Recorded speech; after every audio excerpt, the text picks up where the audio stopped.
They said, how come you sing so good? He said, I Lutherize it. See, talent cannot be pushed down. They try to do it to the saxophone. Louis Armstrong, raised up New Orleans. Pretty rough raising up. Oh, but he could play. Oh, he had a personality. But they said they didn't want to give black people any big parts of movies, so they'd make you either a butler, if he was black, or a maid, you know, whatever like that. Yet if they gave him 5 words, he stole the movie. Then all the white people wanted to play. The Bing Crosbys and the Perry Comos and everybody you could think of wanted to play with saxophone. As each is agreed.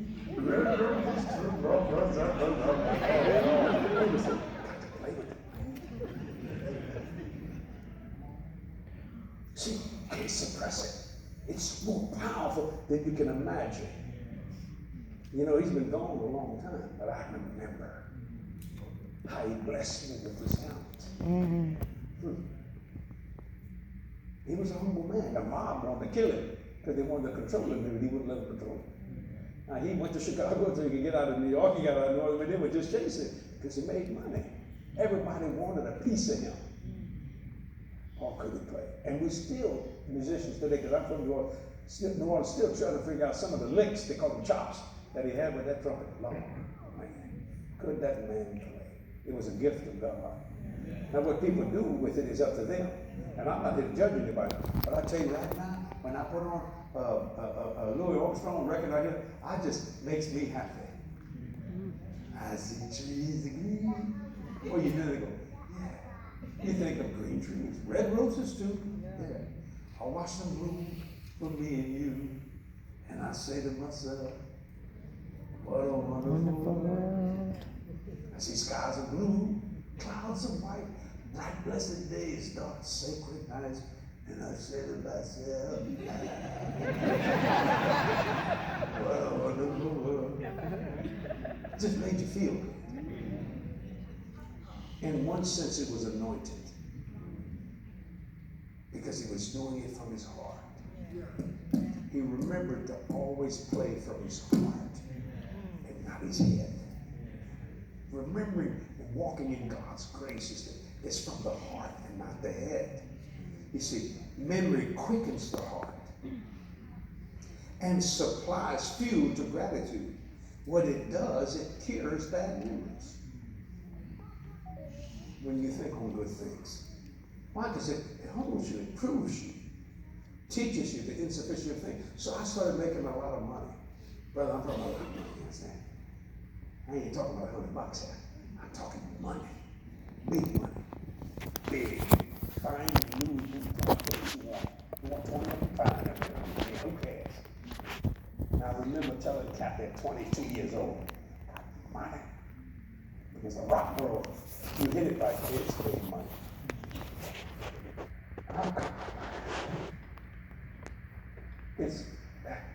It was the most disappointing thing of my life.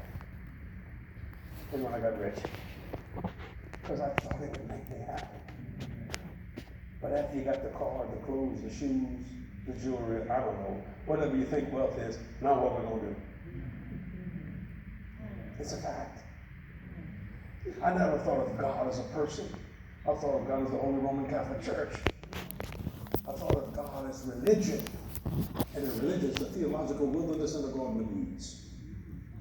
And I remember, why am I not happy? I can buy what I want. I can do what I want. Why am I not happy?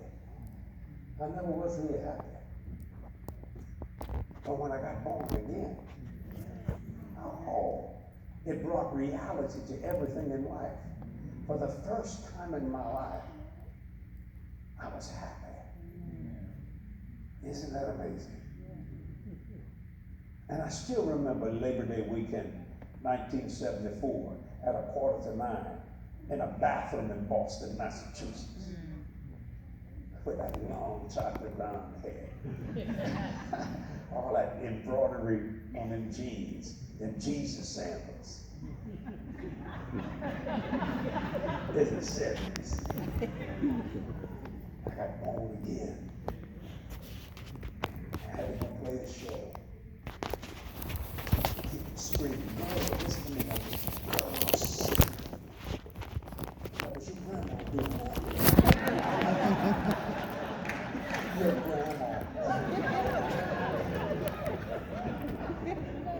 used to say your mama is that's longer than that.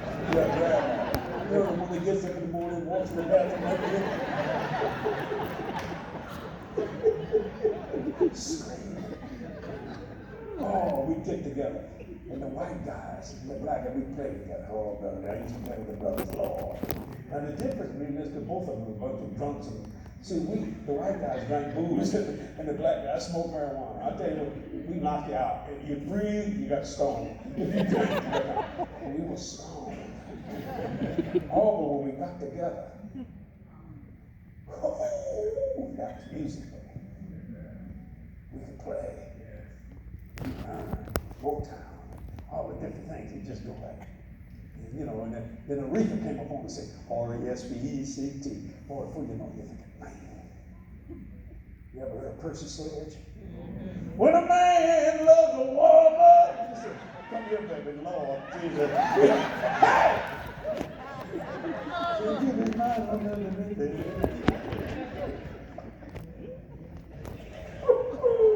What are y'all doing? I'm going home and dance. Oh, man. But when I got born again, I remember God coming into my life and changing me. You see, you will know more of God at the conclusion of your journey than you did at the beginning. And my passion for Christ is stronger today than it was on Labor Day weekend 1974. I have developed myself. I'm a very passionate man when it comes to God. You will know more of God at the conclusion of your journey than you did at the beginning of it. You see? So people say, what are the bad members of the nation? Well, I can tell you them, but because I've got so many good ones, they mean nothing. They mean nothing. Nothing. God Almighty loves Jesse. Yeah. So I don't let people tell me I'm not worthy. See, some people think I'm arrogant. That guy's arrogant. No, I'm confident and sure. I have confidence and sure you know it. See, I believed years ago and started knowing. I know in whom I have believed. And I'm persuaded that he's able. Yeah, what about the hard time? What about it? I don't deny him. I just deny him trying to affect me. I have a shield of faith. It's a shield to God. I just stay behind the shield. Now, the time some young Christians say, you think the devil's gone? I don't know. Why don't you look? Don't look. Don't look. I'm going to look, man. He's still out there.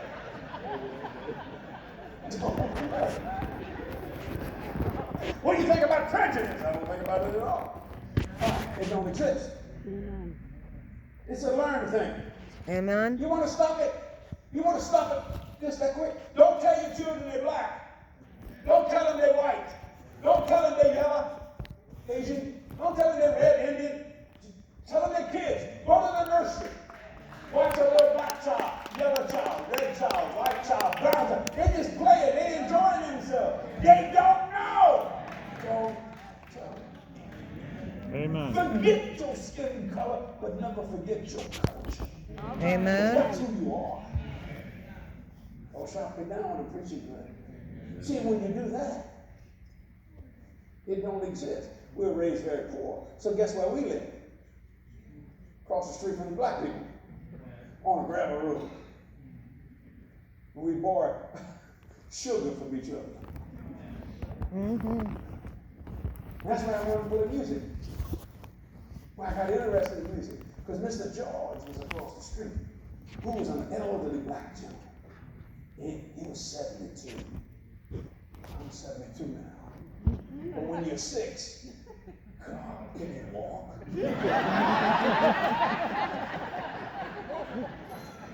And he'd come out on the porch. It wasn't a porch, poach. And Miss Ethel, that was his daughter. She had a bunch of kids. Her little son was named Alfred. Me and Alfred, we were friends. We were both the same age. Mama bought sugar and whatever, and then Miss Ethel bought whatever. We had to cross the street. And man, about 5:30, no air conditioning, sweating like a Missouri mule. This is New Orleans, but we didn't know it was that hot. That's when you can leave your windows up. Sleep all night. Everybody come to steal you. Why? There ain't nothing to steal. Steal. You ain't worried about no thief coming. I ain't going down there. There ain't nothing on that street, boy. Nothing. And he took out his guitar. Oh, now that caught my attention. And he played the blues. He couldn't play it. And sometimes he only had one string on that guitar. And I said, Mr. Charles, what's that there, Jesse? I said, ain't that guitar supposed to have 6? He said, all it takes is one, Jesse.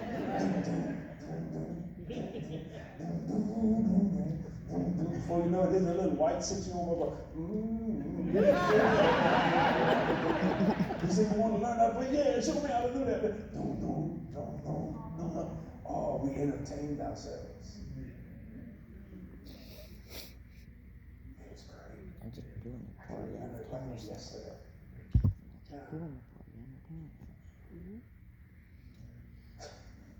So Mama said, go over to Miss Evans and get some flour. I used to get so mad. So I crossed the street. Miss Evans, Mama wants some flour. You got some flour? Okay, baby, just you always talk high. Okay, baby, just hang on a second. I'll get the flour. Then it wasn't 20 minutes. Here come little Alfred. Same age, both of us. But Miss Duplantis, Mama wants some sugar. I said, sugar. So one time, me and Alfred, we stood in the middle of the road. We were mad at Mama and Ethel. We looked at both of them and said, y'all have made us slaves. We're tired of running across the street. And they did not spank us, they whoop us. Oh, I mean, they could handle a switch like a swordsman.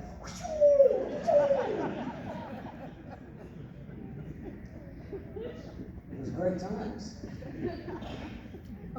I don't remember anything bad about Alfred or Mr. George or Ethel. We grew up. You know when I found out we were different color skin when we went to school? Alfred couldn't ride on my bus. He had to go to a different school. I said, I don't ride on my bus. Oh, we didn't know. That's when we first, because Mama never talked about that. We always say yes ma'am and no ma'am and yes sir, and those are the any. Mama was not a prejudice woman. She wouldn't let us, we didn't learn about that. That's when I noticed the shepherd. I said, that ain't right. I said, where you go to school at? I said, well, I said, why? He said, I don't know. Because Mr. Ethel wasn't better than me. You know, we were all just trying to get along in life. You see what I'm saying? And help each other. Or if you bake something, Miss Ethel got something. She baked something, we got something. And guess who delivered it?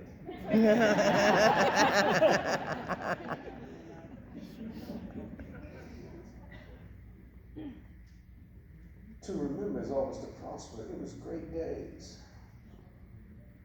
Well, I remember God moved me to where Kathy lived so she could have a better life. And I met her when I was about 17. Just made 18, and she was 50. I was straight. She had a kidney. Remember.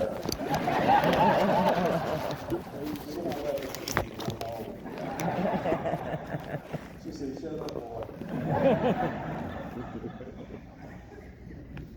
Yeah. I'll never forget that. And there I was with this chiseled piece of man candy bar. True. I got pictures to prove. I did it. My good friend wanted to meet her. See, I'm talking about memory here. Little did I realize I was meeting my wife. I never thought of that. I was thinking about my friend. He said, there's this girl I want to meet. I'd like to date her. But he was too shy. A girl talked to me, I said, it ain't gonna happen.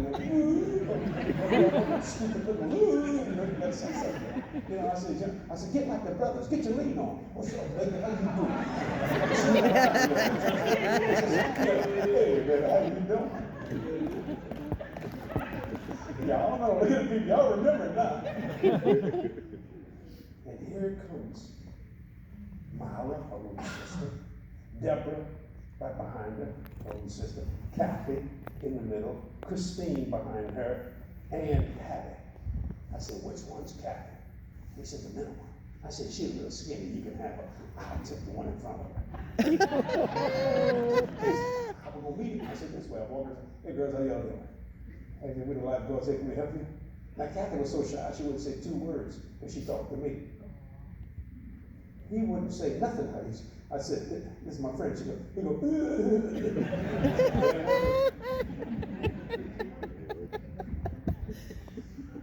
I don't think you ever had a date with him. No, because he wouldn't talk. She wouldn't talk either. But when they come back the next day, Kathy would come up to me, hey, Jesse, how you doing? I say, hey, how you doing? Everything y'all need today? What up? Because, man, I had a rap, son. What you want to know? I lied so much I had to write it down. So he lied to the women. He just lied. I said, let me get my book out. Oh, yeah, this is what I said. Yeah, that's what I said. Oh, yeah, I got that. I want you to have fun tonight. I want to quicken that memory. Because see, then you'll remember the scripture that by his stripes you're healed. And your cancer gone. And then you remember that he'll give you 100-fold and no more financial trouble. So I know what I'm doing. I'm quickening your memory to pull that out of you so that it'll go get what you need. So I wind up taking home the prize that Matt shouldn't take. Now I did date a sister. And that's all I'm going to say about that. That's it. I mean, I was 18 years old and I dated a 56-year-old woman. She's good looking. I said, she's 56. Yeah. Okay. I was a heathen. And they integrated the schools in 1967 in New Orleans. Oh, you should have seen that. Police dogs going down the hallway. And they were vicious dogs because black people coming to our school. Yeah, I mean, vicious dogs, man.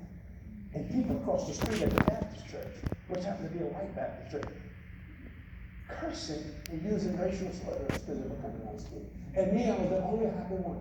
And everybody was mad at me. He said, where you at? How you happy? I said, we're going to win some games, man. They're losing this white school. You ever saw that? We need some people.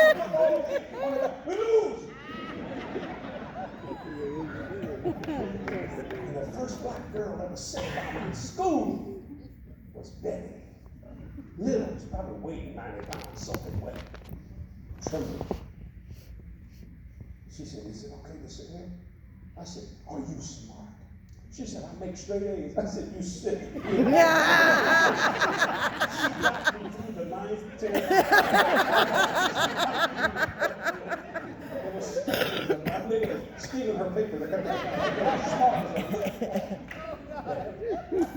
And if you're watching, I hope you still live with that. I'll never forget you.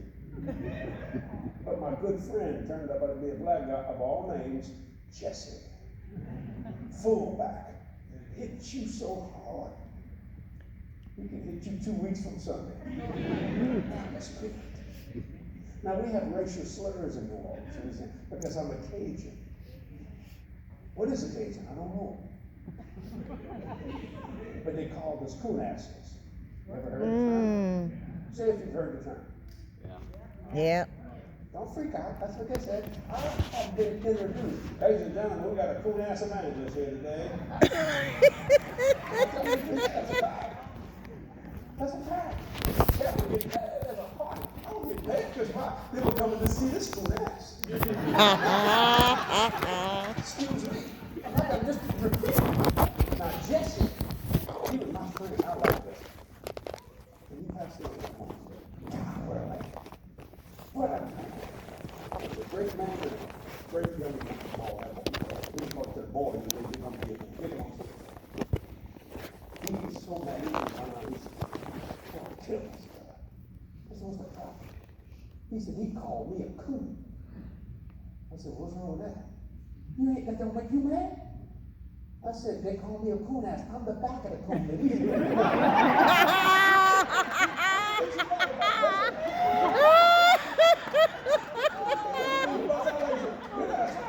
I said, I'm on the back side, you on the front side. I said, she's Kitty's girlfriend. I said, you'll make him suffer. He said, I can't do that. I said, I'll get her for you. You see how bad he is?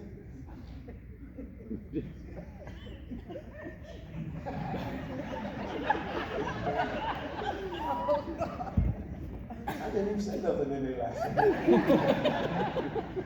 It didn't make no difference to me what people think or what they say. Because this here tells me what I am. Amen. And who I am. And what I'm doing and what I'm going to do and what I've done. And it has judged me clean through the word. So I should remember the law. So I have to watch what I say because I get it. I'm serious. Gotta be real careful. And I don't abuse that. So I thought, and I'm going to close with this, that you had to be poor once you were saved, so I gave all my money away. Now the church didn't want me now because I still had a little long hair. I still had that entertainer rock thing, but they sure wanted my money. How come my money was good, but I was not? Wait a minute. It doesn't make no sense. But I didn't know anything about sowing and reaping. I knew about sowing, that's that.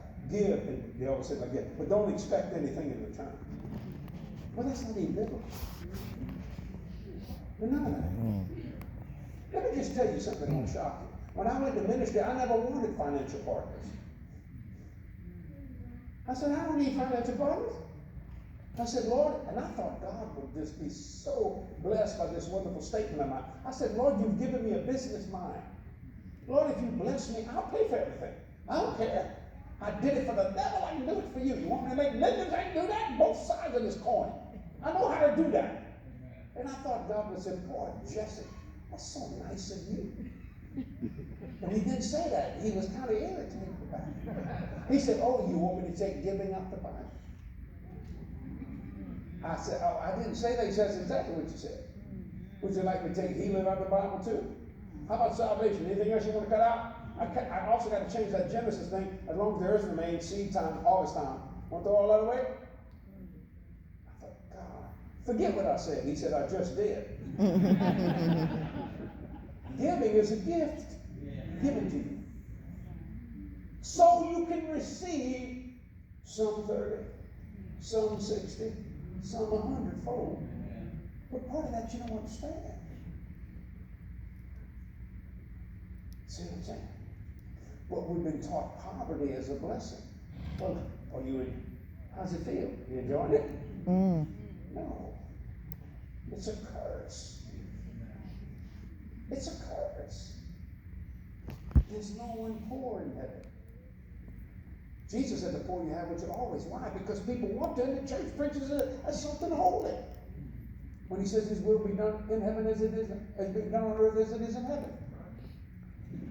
Do you see what I'm saying? Why do we don't believe this Bible? See, God always proves his child, and the more he gives him, the more he proves him. It's called grace. So God has given me grace. Not so I can sin better. No, grace that I can come boldly to the throne and say, thank you that my past is no longer exists. Oh, what a blessing. Yeah. See, memory must work under distinct divine guidance in every part of the past. So, in other words, when the devil tries to get me to remember something bad, I go, oh, that's not my thoughts. My thoughts are lovely, just, good report, pure, and virtuous. So I think on these things. How do you stop that? By casting down imaginations. Every high thing that exalts itself against the knowledge of God. Bringing that thought into captivity to the obedience of the anointed one. Now let me give you an example. Let me close. At the Southwest Believers Convention this year, I don't know, when you're one of those speakers, and I guess that's a big platform, people notice everything you wear, whatever you say. They notice your wife or that, and they just, like a captain walks over Louis, that's a real Louis Vuitton. That's a Chanel. That's a Escada. That's a Givenchy or Christian Dior. Women notice those things. They just do. I'm not saying that's wrong. It is. But some lady must have been talking about Kathy's jewelry, whatever Kathy had or whatever. So this man walks up to me and he says this, Brother Jesse, my wife just loves the way your wife dressed. You dress her good. I said, I don't dress her at all. Sometimes I try to undress her, but I don't. Well, everybody had fool you. I'm going to kill him tonight on that.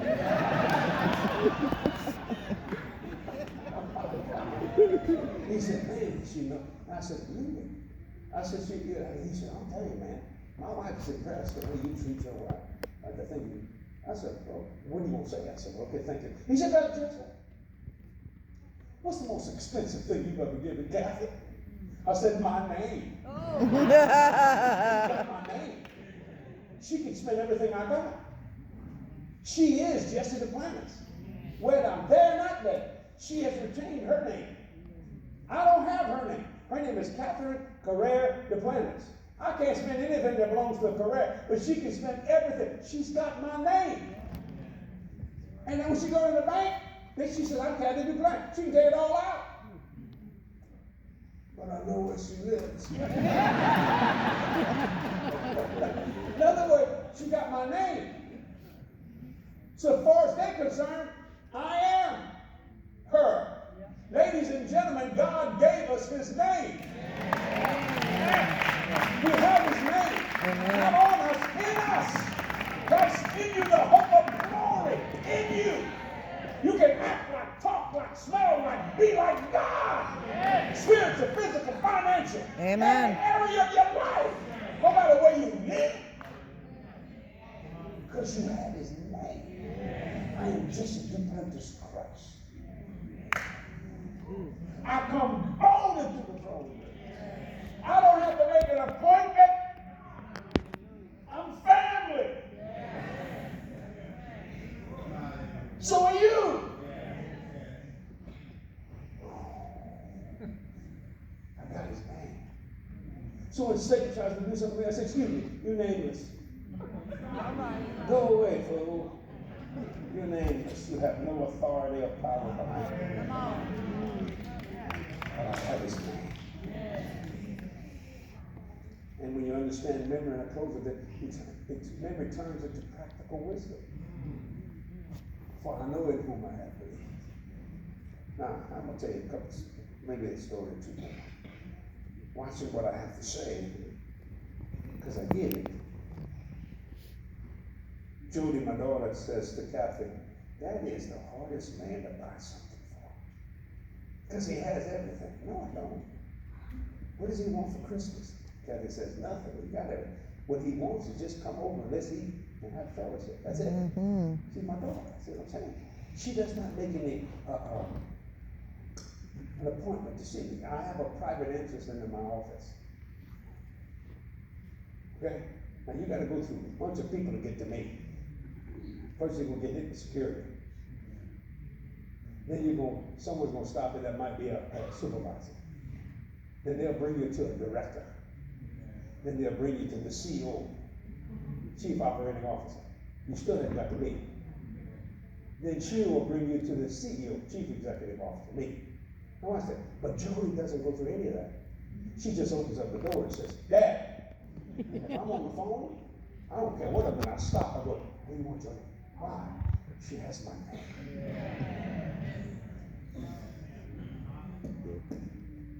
I don't hate, she makes no